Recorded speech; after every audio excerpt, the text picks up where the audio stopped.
D'accord. Une dernière question, Monsieur Voltaire. Et Madame Maryse Narcisse décidait que le pape participait dans un débat DIAP là.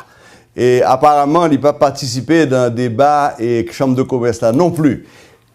Qui ça justifié ou refuse ça? Bon, eh bien, si m'attendais population, hein, et si m'attendais deux, trois cadres dans la famille Lavalas qui déjà parlé, m'attendais sénateur Feuillet dit que la population a dit qu'il pas voulu que présidente future là, et docteur Maryse Narcisse li associé à des gens qui en a fait avec la justice sous question de crimes financiers, etc.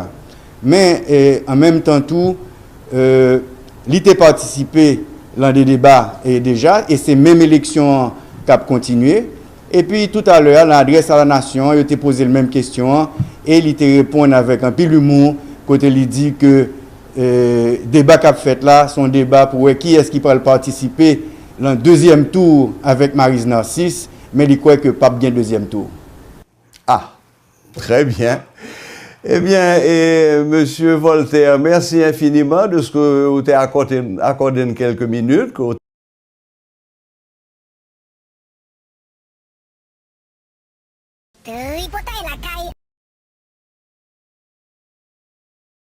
Du parti Famille Lavalas ce week-end, nous avons demandé à M. Leslie Voltaire, directeur de campagne du docteur Maryse Narcisse et porte-parole du parti Lavalas, de répondre à quelques questions. Ce soir, nous avons avec nous, M. Leslie Voltaire, porte-parole de Famille Lavalas. Bonsoir, M. Voltaire. Bonsoir, Serge. Quel plaisir de t'écouter.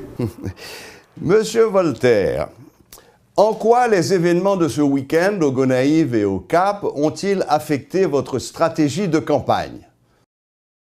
Eh bien, Serge, nous sommes capables de dire que l'événement qui passait au Cap, parce que nous-mêmes, nous ne pouvons jamais rendre compte que c'était un événement qui était passé à Gonaïves. Nous avons un montage de l'événement qui passait à Gonaïves. Mais l'événement qui passait au Cap fait que nous rendons compte que leader charismatique, le président Aristide, il a gagné une déshydratation.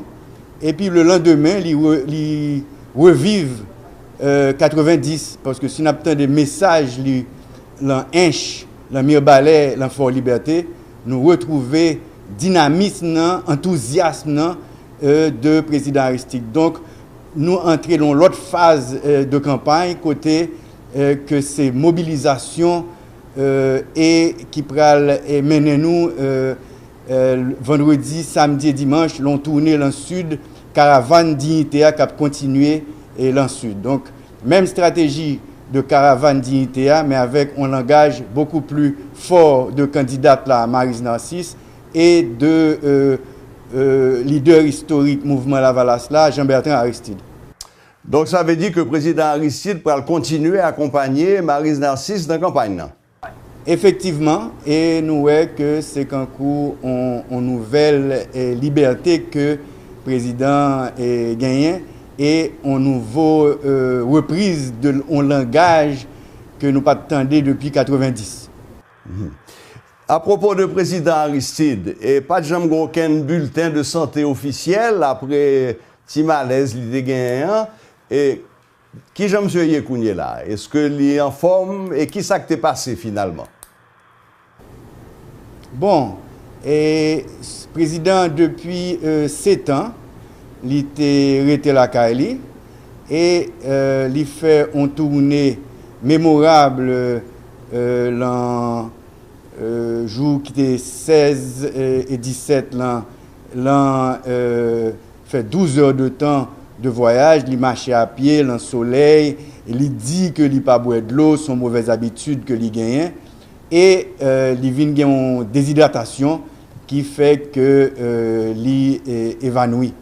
Mais à partir de lendemain, il retourné en campagne, nous passons Trou du Nord, nous passons Terrier Rouge, nous passons Wanamet et Fort Liberté, il était très énergique dans le discours liant. Lendemain, il reprend caravane, il fait un discours magnifique l'en inch, il fait l'ajouter sous discours là toujours dans Mirbalais et puis il rentrer dans quoi des bouquets avec un triomphe côté il adressé à peuple là il pas attendre à tellement de foule qui fait que il rentrer la Cali jusqu'à 10h30. Donc on est capable de dire que santé en forme c'est ainsi. Voilà. Mais espérez que fois ça et on va faire attention pour faire le bois de l'eau. Effectivement, et il fait autocritique devant la presse, côté il dit que sont mauvaises habitudes et qu'il faut qu'il ménage sa monture. D'accord. Une dernière question, M. Voltaire. Et Mme Maryse Narcisse décidait que le pape participait dans un débat GIAP là. Et apparemment, il n'a pas participé dans un débat et Chambre de commerce là non plus. Qui ça justifiait ou refuse ça? Bon, eh bien, si m'attendais population, hein, et si m'attendais 2-3 cadres dans la famille Lavalas qui déjà parlé, m'attendais sénateur Feuillet dit que la population a dit qu'il pas voulu que présidente future là, Dr Maryse Narcisse, li associé à des gens qui en a fait avec la justice sous question de crimes financiers, etc. Mais en même temps tout, il a participé dans des débats déjà, et c'est même élection qui a continué. Et puis tout à l'heure, l'adresse à la nation, il a posé la même question, et il a répondu avec un peu d'humour, quand il dit que le débat qu'a fait là, son débat pour qui est-ce qui peut participer dans le deuxième tour avec Maryse Narcisse, mais il croit que pas bien deuxième tour. Ah, très bien. Eh bien, Monsieur Voltaire, merci infiniment de ce que vous avez accordé quelques minutes, que vous avez bonnes nouvelles de campagne là, et de santé président, et de Madame Narcisse. Et à bientôt. N'a suivre qui Jean-Bayo a évolué. Et merci Serge, et comme vous dit ici, même amour. Merci beaucoup. Au revoir. Au revoir. Les autorités haïtiennes ne peuvent présenter leur rapport le 30 septembre prochain devant le groupe d'action financière internationale GAFIC sans que les lois sur la lutte contre le blanchiment des capitaux et la modernisation de l'UCREF n'aient été votées par le Parlement, affirme le ministre de la Justice. Dans le cas contraire, Haïti s'expose à de graves sanctions, prévient Camille Junior-Édouard, qui appelle les sénateurs à faire preuve de conscience patriotique pour éviter une catastrophe au mois de novembre lors de la prochaine évaluation du GAFIC. Et GAFIC s'est sorti un avis, et selon avis ça, si nous pas fait effort que ça mandé, nous risquons de tomber dans une situation de dérisking et ça va mettre nous dans une situation qui est très compliquée. Et gens nous tous connaissons, gens comme toujours dit ça. Et aussitôt que avis ça a été sorti, nous avons contacté nos partenaires et nos amis, nous avons écrit GAFIC. Nous avons écrit FBI, nous avons écrit OTA, nous avons écrit Banque mondiale pour nous demander appui dans le cadre d'efforts que nous voulons faire pour nous lutter contre le blanchiment, l'argent sale, le financement terrorisme. C'est dans le cadre de ça que FBI a envoyé une délégation pour nous rencontrer aujourd'hui, à regarder qui force et faiblesse que nous avons dans le système nous, et comment nous sommes capables de renforcer le système. Donc c'était l'occasion pour nous dire qui est fort fait déjà et nous avons adopté la loi sur la corruption, loi sur kidnapping, sur traite des personnes et nous avons adopté une loi sur blanchiment en 2013 et loi ça doit faire objet d'une adaptation pour nous capables conformes et nous saluer le fait que la Chambre des députés a adopté le texte ça arrêté à ce que les sénateurs soient engagés aux yeux de la nation pour permettre que nous sommes capables d'un nouveau texte qui incrimine le blanchiment et permettre que l'État haïtien soit capable de lutter efficacement contre ça. La lutte contre la traite des personnes est au centre de 2 journées de formation à l'intention des commissaires du gouvernement des 18 juridictions du pays. Les 21 et 22 septembre, ces chefs de parquet seront formés sur la loi du 2 juin 2014 régissant la matière. Il s'agit d'une initiative du Comité national contre la traite des personnes en collaboration avec des partenaires locaux et internationaux dont l'objectif est de lutter plus efficacement contre ce phénomène. Reportage Éloge Milfort et Guitry Choisy. Selon le dernier rapport du département d'État américain sur l'engagement des pays dans la lutte contre la traite des personnes, Haïti est classé parmi les moins efficaces. Le président du Comité national de la lutte contre la traite des personnes qui annonçait cette nouvelle a ainsi mis l'accent sur la nécessité pour que les rares dispositions adoptées jusque-là en ce sens soient renforcées. Et à cet effet, Élie Tello porte l'emphase sur la justice comme secteur prioritaire. On a organisé l'activité pour que commissaires, juges, soient capables de prendre formation, connaître la traite des personnes et connaître les mécanismes qui existaient pour que des poursuites capables de faire contre les gens qui ont contrevenu à la loi. L'utilisation non moins efficace par la justice des prescrits de la loi de juin 2014 sanctionnant le trafic des personnes est malencontreusement liée à l'ignorance de la population sur le sujet, a expliqué le président du Comité national de lutte contre la traite des personnes. En effet, rares sont les citoyens haïtiens à être informés sur la question, regrette Élie Tello, ce qui constitue selon lui un élément de blocage supplémentaire dans la perspective d'une lutte efficace. Dans le cas, dans l'orphelinat, nous jouons des parents qui potent si moun aller, qui potent victimes dans baïbou pour abuser de si moun et des gens qui victimes qui pas même connaît que y a fait exploitation sexuelle sur yo, qui pas même connaît que les fait au travail, fait au mandé dans la rue après comme la dans mais yo pas même connaît que c'est victime yo yé. Les moun vendent bien, si bien que gagne, vendent bête ou vendent petit jardin ou bail yo trafiquant comme là pour soi-disant dire la faut partir et puis il faut prendre bateau mourir, femme ou perdre et bien et vie ou et bien moun sa yo souvent yo pas connaît que yo victime que yo gen droit pour yo porter plainte en côté et que yo gen droit tout pour yo joindre justice et réparation. Bien que ne disposant que de très faibles moyens, le Comité national de la lutte contre la traite des personnes, investi en décembre 2015 par l'ancien président Martelly, se propose de travailler pour qu'Haïti quitte la liste noire des pays où le trafic de personnes est en nette progression. Et pour y parvenir, Élie Tello appelle à la collaboration de tous les secteurs de la vie nationale, y compris les autorités. Nous travaillons ensemble avec toute l'équipe pour que nous renforcions la lutte contre les personnes en Haïti avec appui partenaires techniques et financiers, notamment le département d'État américain qui a soutenu nous dans l'initiative ainsi que chez FEJ avec l'Association nationale des femmes juges pour que nous gagnions combat ça en Haïti. Regroupée en plusieurs formes d'exploitation, la traite des personnes est à la fois liée à une violation des droits humains et un acte criminel odieux. Elle constitue la troisième forme de trafic la plus répandue dans le monde, après celui de la drogue et des armes. La journée mondiale du tourisme, ce sera le 27 septembre prochain. Pour marquer cette date, le ministère du Tourisme organisera une série d'activités dans la ville de Jacmel du 25 au 27 septembre. Le thème de cette année, promouvoir l'accessibilité universelle pour un tourisme pour tous. Sheila Louis-Joseph et Léel Paul. Le ministère du Tourisme se prépare à célébrer en grande pompe la Journée mondiale du tourisme. Et c'est la ville de Jacmel qui a été choisie pour accueillir cet important événement du 25 au 27 septembre, question de décentraliser les principales activités touristiques dans le pays. Le ministre Guy Didier Hippolyte place cette célébration dans son contexte. Jodi a nous pas voulu que l'industrie touristique là, c'est une industrie qui a faite pour que les populations haïtiennes, diaspora ou bien étrangères, que son secteur seulement qui a exploité, qui a vivre de lui. Nouvelle dynamique du ministère du Tourisme, c'est que nous focalisons en pile, jodi là, sur fête champêtre, nous focalisons en pile sur fait partage d'expérience pour moun yo même qui a déplacé en région, parce que nous pensons que c'est important pour que tout le monde participe dans l'opération touristique. D'où le thème retenu cette année par l'Organisation mondiale du tourisme, promouvoir l'accessibilité universelle pour un tourisme pour tous.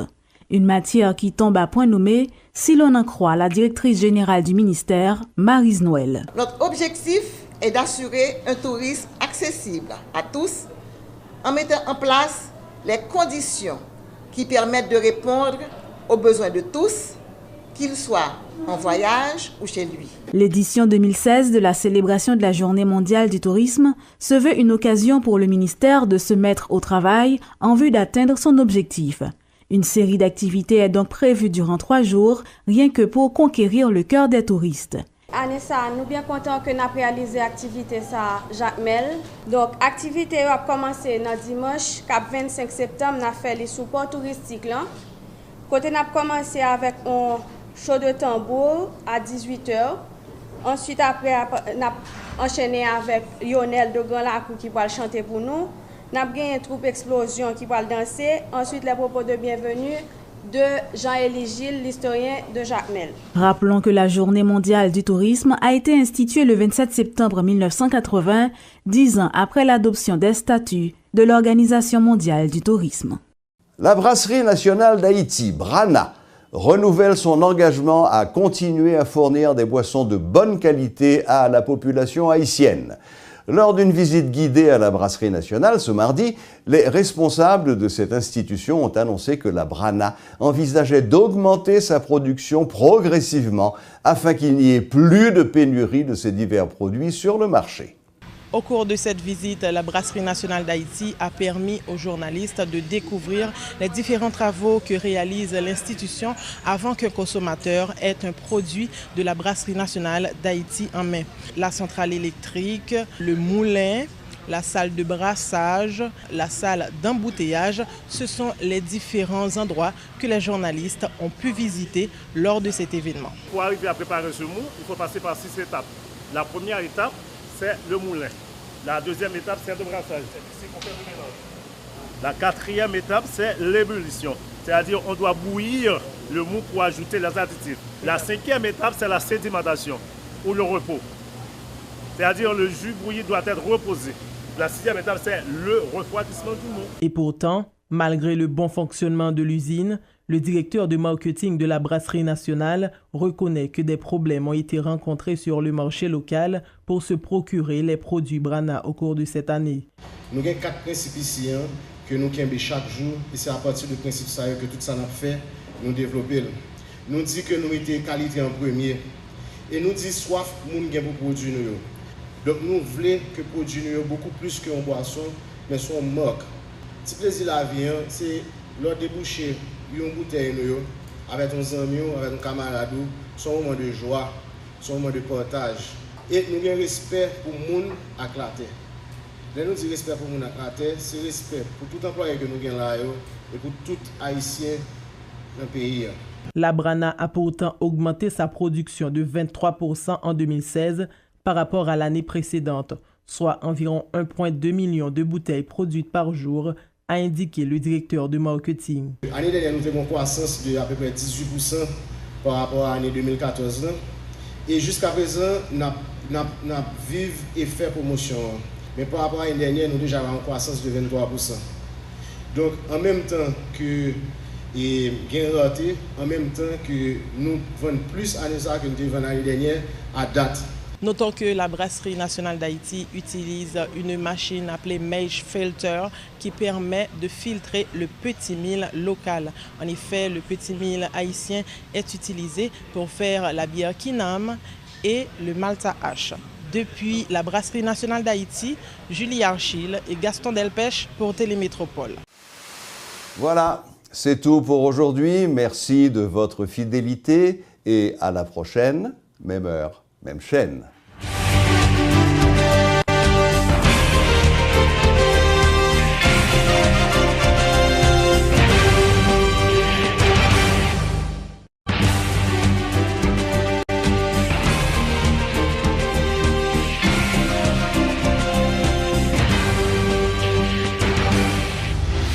Madame, mademoiselle, monsieur, bienvenue à Métro News.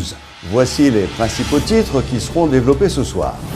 Les candidats perturbateurs seront sanctionnés suivant les prescrits du décret électoral. L'annonce a été faite ce mardi par le Conseil électoral provisoire.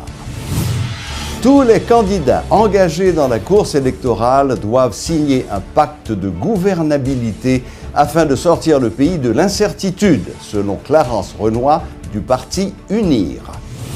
Haïti s'expose à de graves sanctions financières si la loi sur le blanchiment n'est pas votée à temps, rappelle le ministre de la Justice qui rencontrait ce mardi une délégation du GAFIC, Groupe d'action financière internationale de la Caraïbe.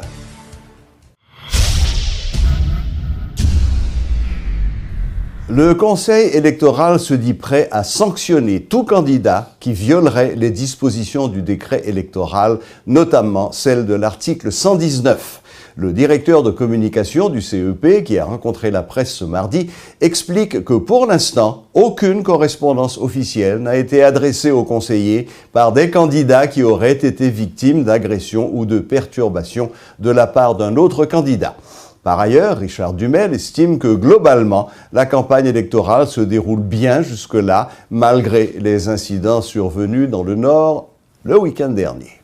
On a dit que tout parti politique, tout candidat, partisan, parti politique, partisan, candidat, pour yo ressaisir, pour yo défendre et position politique yo, et pour yo défendre candidat yo dans le respect de la loi. Et dans respect tout pour ensemble de dispositions décret électoral là. Conseil là qui dit que les papes toléré que gagnent comportement ça yo, que action ça yo passé encore attendre que gagnent une documentation. Donc ça veut dire que décret électoral là dans l'article 119 li clair et instance électorale là, le conseil électoral, le collège électoral, donc, les tient au respect et à l'application des dispositions du décret électoral en ces articles 114 à 124 dans ça qui concerne campagne électorale. Le candidat à la présidence du parti UNIR, Clarence Renoy, invite les candidats à signer un pacte de gouvernabilité pour sortir le pays de l'incertitude. Quel que soit le candidat élu, à l'issue des prochaines joutes, il ne pourra pas réussir son mandat sans avoir signé au préalable un tel accord, affirme M. Renoy, qui se présente comme l'homme de la réconciliation. Pour Clarence Renoy, il est nécessaire que les citoyens fassent la paix et se réconcilient pour envisager le développement d'Haïti. Quel est le PIB d'Haïti? 8 milliards seulement de dollars comparé à la République dominicaine, 69, à Cuba, 89. Quel est le PIB par habitant en Haïti? 846 dollars. Oui.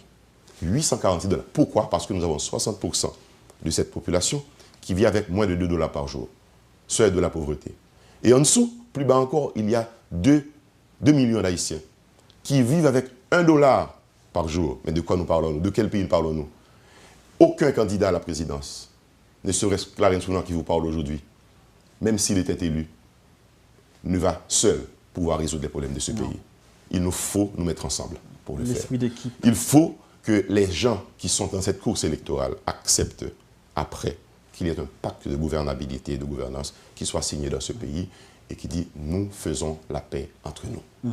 Nous allons travailler ensemble. » Et on va comme ça introduire une alternance jusqu'à ce qu'en 2035, nous ayons un autre pays. Commençons à avoir un autre pays. Suite aux événements qui ont marqué la campagne électorale,